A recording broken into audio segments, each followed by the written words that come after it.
1장 18절입니다. 우리 말씀을 함께 읽습니다. 슬프다 나의 근심이여 어떻게 위로를 얻을 수 있을까? 나의 중심이 번뇌하도다. 아멘. 이 에레미야서를 읽으면서 선지자 에레미야의 마음이 오늘 이 시대를 살아가는 그리스도인들의 마음과 너무 비슷하다는 생각을 자주 갖게 됩니다. 예레미야 선지자가 남유다 왕국이 무너져가는 것을 보면서 안타까워했던 그 마음, 우리가 살아가는 이 미국과 또 우리의 조국 대한민국 바라볼 때에 예레미야의 마음을 조금씩 이해할 수 있었습니다. 오늘 이 말씀을 현대인의 성경에서 이렇게 번역합니다. 내가 내 슬픔을 걷잡을 수 없으니 정말 내 마음이 괴롭구나. 정말 마음이 괴롭다. 또 공동번역 성경에서는 이 백성은 영영 살아날 길이 막혔습니다. 가슴은 미어지고 마음은 터질 것 같습니다. 중심이 번뇌한다고 하는 것, 마음이 괴로운 것이며 가슴이 미어지고 마음이 터질 것 같다는 고백입니다. 무엇 때문에? 선지자 예레미야는 그의 조국 남유다 왕국이 멸망할 것을 보고 있기 때문에 이 시대를 살아가는 성도들은 내가 살고 있는 이 땅과 내가 태어난 조국을 볼 때 이런 마음을 가질 수밖에 없습니다. 그러므로 우리가 신앙생활하면서 세상만 바라보면 우리는 괴로운 마음을 갖고 살아갈 수밖에 없지만 우리가 바라보아야 할 또 하나의 대상, 십자가에 달리신 주님, 부활하신 주님, 하늘로 올라가신 주님, 그 주님을 바라볼 때는 이 답답함을 우리가 걷어낼 수 있습니다. 그 미국의 유명한 신학자 리차드 니버라는 사람은 우리가 본받아야 할 대상은 오직 예수뿐이다. 이렇게 강조했습니다. 그리스도와 문화라고 하는 그 유명한 저서에서 정말 이 세상을 살아가면서 우리가 무엇을 볼 것인가? 어디에 소망을 둘 것인가? 그건 오직 예수뿐이다. 왜 예수님만 바라보아야 하는가? 그 두 가지 모습을 말씀합니다. 첫 번째는 하나님을 향한 절대 사랑, 하나님에 대한 절대적인 사랑, 그 사랑은 십자가의 죽으심으로 완전히 고백이 됐습니다. 어찌하여 나를 버리십니까? 그렇게 부르짖으면서도 아버지의 뜻대로 이루어지기를 원합니다. 하나님을 향한 절대 사랑. 그 다음 두 번째는 인간을 향한 절대 사랑. 하나님에 대해서뿐만 아니라 사람에 대한. 그러므로 우리가 이 현실을 바라볼 때는 선지자 예레미야와 같이 중심이 번뇌하고 마음이 괴롭고 가슴이 미어지고 마음이 터질 것 같지만은 오늘 성금요일 이 새벽에 나를 위해 죽으신 주님, 그 주님을 다시 바라볼 때에 우리가 이 하나님을 향한 절대 사랑, 사람을 향한, 인간을 향한 절대 사랑, 우리가 이것을 다시 한번 마음에 새기고 소망의 닷을 붙잡고 오늘 이 하루가 이 믿음으로 승리하는 축복의 날이 이루어질 수 있는 줄 압니다. 특별히 선지자 예레미야는 예레미야 7장부터 10장까지 유다 백성들의 잘못된 신앙을 아주 냉철하게 깨우치고 있습니다. 7장에서는 예루살렘 성전의 지상주의를 탄식했습니다. 하나님의 성전이 여기 있으니 우리는 망하지 않는다. 망하는 삶을 살면서도 망하지 않는다고 안일하게 살고 있었던 그 백성들에게 더 이상 여호와의 성전이라고 말하지 마라. 그러면서 백성들을 깨우칩니다.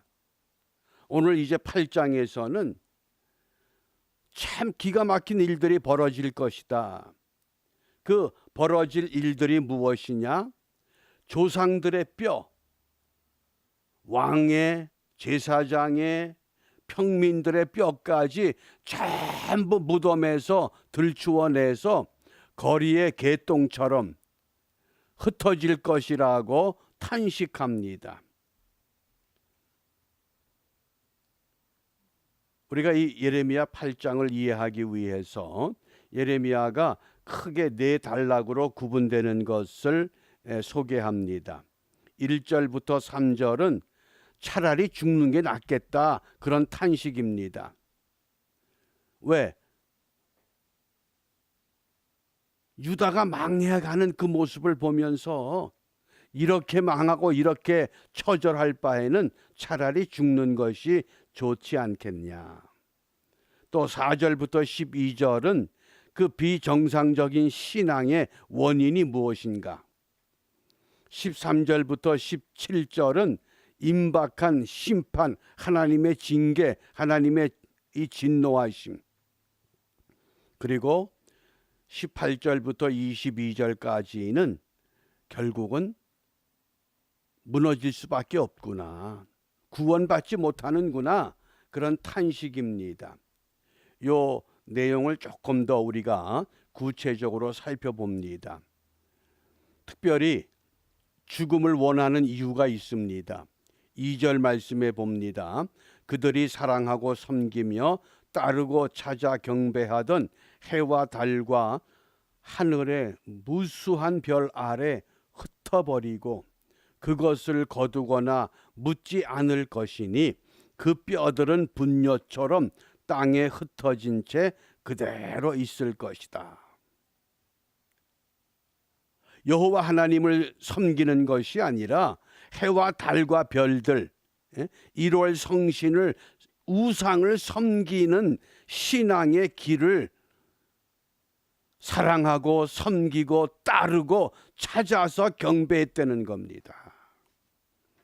하나님을 떠난 결과 조상들의 뼈가 무덤에서 들추어져서 그 뼈들을 길거리에 즐비하게 뿌려버린 겁니다. 이게 굉장히 끔찍한 사건입니다. 예루살렘 땅이 석회암입니다. 그러니까 쉽게 설명하면 바위 덩어리 위에 흙이 약간 덮여 있는 그런 땅입니다. 돈이 있고 귀족들은 미리 죽기 전에 무덤의 굴을 준비해 놓지만은 일반 평민들은 가난하기 때문에 그렇게 무덤을 예비할 경제적인 여력이 없습니다. 그러므로 사람이 죽으면 그냥 대충 흙을 좀 파서 바위덩어리를 팔 수 없으니까 거기에다가 안장을 합니다. 그러면 바람이 불고 비가 오고 그러면 어떻게 됩니까? 쉽게 뼈가 드러나는 겁니다. 유월절이 다가오면 제사장들은 사람들을 시켜서 한 달 전부터 예루살렘으로 오는 길가의 좌우의 무덤들, 그 무덤들에 대해 전부 회치를 합니다. 여긴 무덤이 있다는 표시입니다. 그걸 예수님께서 회칠한 무덤이라고 깨우쳤습니다. 그만큼 이 죽은 뼈가 사람들이 지나다닐 때 그 뼈를 보면 부정해지는 겁니다. 성전에 들어갈 수 없는. 그런데 그런 일이 즐비하게 이루어지니 얼마나 안타깝습니까? 그래서 차라리 죽는 게 낫겠다 탄식합니다. 그 다음 두 번째는 이 비정상적인 신앙의 그 원인이 무엇이냐? 7절 말씀입니다. 공중의 학은 그 정한 시기를 알고 반구와 제비와 두루미는 그 올 때를 지키거늘 내 백성은 여호와의 규례를 알지 못하도다. 이 자연의 미물들 학과 비둘기와 제비와 두루미는 올 때를 알고 있다는 겁니다. 그런데 하나님의 백성은 하나님의 규례를 알지 못하고 신앙생활합니다. 대한민국의 헌법이 가장 잘 짜여진 법이라고 할지라도 법을 지키지 않으면, 통치자가 법을 무시하면, 요즘 한국적인 상황을 한마디로 헌법학자들은 이렇게 정의합니다. 기본권이 완전히 무너진 세상이다. 국민의 기본권, 하나님의 규례가 완벽하게 하나님의 백성들에게 주어져 있어도 백성들이 지키지 않으면 그만입니다. 공중의 이 새와 공중의 제비와 공중의 두루미보다도 못한 그런 신앙생활, 그것을 자만하고 있습니다. 그 다음에 세 번째는 그러면 심판이 임박할 수밖에 없다고 탄식합니다. 세 가지 이유를 들었습니다. 포도나무와 무화과나무 열매가 없고 잎사귀가 말라버립니다. 또 독한 물을 마시게 합니다. 뱀과 독사를 보내서 물게 합니다. 그런데 치료할 방법이 없습니다. 이러한 모든 재앙들을 치유할 수 있는 유일하신 하나님, 그 하나님을 잊지 말라고 깨우칩니다. 그 다음에 결론이 우리가 구원을 얻지 못하는구나. 무엇 때문에? 추수할 때가 지나고 여름이 다 지나도 구원 얻지 못한다. 이제 살 소망과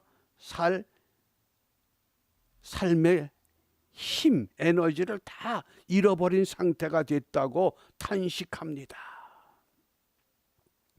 제가 이 예레미야 8장을 보다가 우리 한글 개역 성경에 꽃이라고 하는 단어와 열매라는 단어를 검색해 봤습니다. 사람들은 꽃을 좋아합니다. 꽃이 많이 펴야 열매가 있습니다. 그런데 우리 성경에는 꽃이라는 단어를 사용한 구절이 신구약 전체에서 6구절밖에 없습니다. 하나님이 우리에게 원하는 것은 화려한 꽃과 같은 삶, 이것이 아니라 열매라고 하는 이 단어가 사용된 구절은 43구절입니다. 훨씬 많습니다. 하나님은 꽃처럼 화려하고 아름답게 살아가는 그것이 아니라 열매 맺기를 원하신다는 것입니다. 그러므로 우리가 열매 맺기 위해서는 오늘 선지자 예레미야를 통해서 우리에게 무엇을 말씀하시느냐? 아무리 타락하고 하나님의 규례를 지키지 않는 어긋난 백성이지만은 하나님은 여전히 이 백성들을 가리켜서 너희는 내 딸이다, 사랑하는 딸이라고 붙잡습니다. 19절, 20절, 21절, 22절 계속해서 너희는 내 딸이다, 너희는 내 딸이다. 마치 집을 나간 작은 아들, 아버지의 유산을 가지고 멀리 도망쳤지만은 아버지는 그 아들을 잃어버리지 않고 창문을 열고 아들을 기다리는 것과 똑같은 심정입니다. 하나님은 지금 우리를 그렇게 기다리고 있다고 말씀합니다. 그러면서 너희들에게 유향이 있고 너희들에게 의사가 있다. 이것은 치유할 수 있는 방법이 있는데도 치유받지 못한다는 뜻입니다. 그 하나님은 지금 우리를 어떻게 사랑하십니까? 성령이 말할 수 없는 탄식으로 우리를 위해 간구하십니다. 이 죄인들을 향한 그 애틋한 사랑을 우리에게 쏟아붓지만은 그 사랑보다는 꽃이 좋은 겁니다. 꽃을 쫓아다니는 그러한 삶 때문에 오늘 말할 수 없는 탄식합니다. 그러므로 우리가 열매를 맺기 위해서는 가장 중요한 것이 무엇일까요? 열매 맺지 못하는 가지는 다 잘라버려야 됩니다. 열매 맺지 못하는 가지가 한마디로 말하면 우리의 감추어진, 우리의 드러나지 않은, 그것을 시편 기자는 고범죄와 자범죄라고 고백합니다.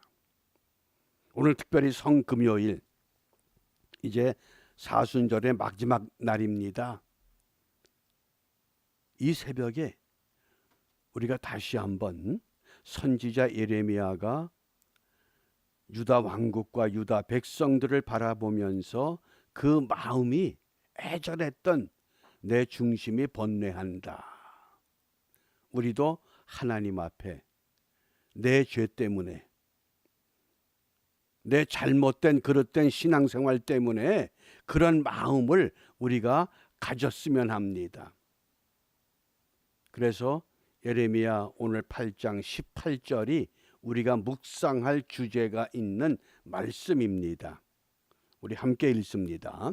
슬프다 나의 근심이요 어떻게 위로를 얻을 수 있을까? 나의 중심이 번뇌하도다. 아멘. 그 아메리칸 인디안들의 상형 문자에서 사람의 마음을 세모와 네모, 동그라미라고 한번 소개했죠.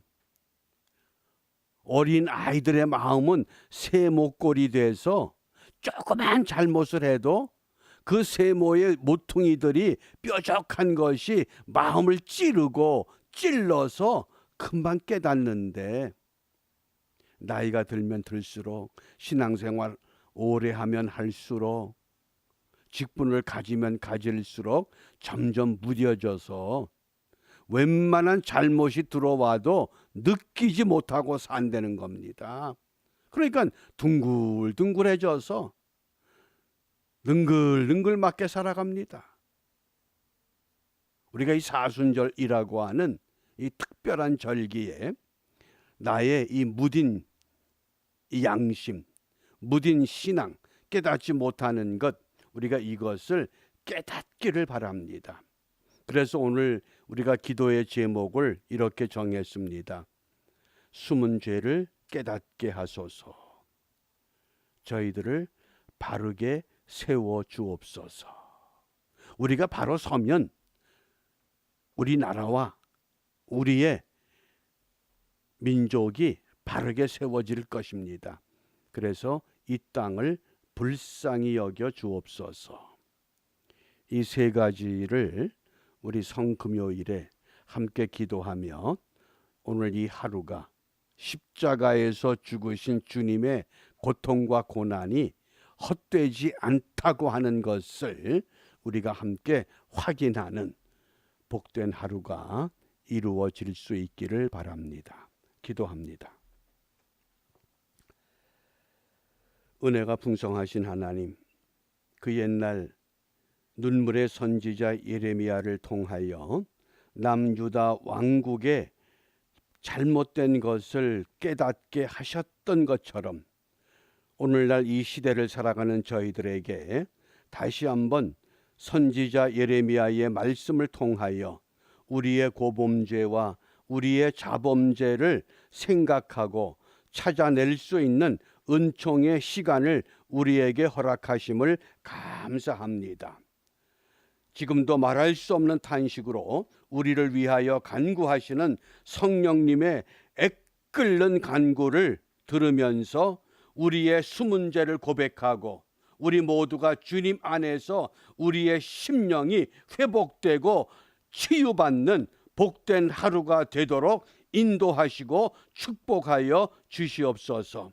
우리가 회복됨으로 말미암아 이 땅이 회복되게 하시고 이 나라가 회복되게 하시고 우리의 조국 자유대한민국까지도 온전히 회복되어 다시 한번 하나님의 부흥의 불길을 새롭게 일으킬 수 있는 은총의 날이 속히 우리에게 임하도록 이 일이 온전히 이루어질 수 있기를 소원하여 주님께서 가르쳐 주신 기도로 함께 기도합니다.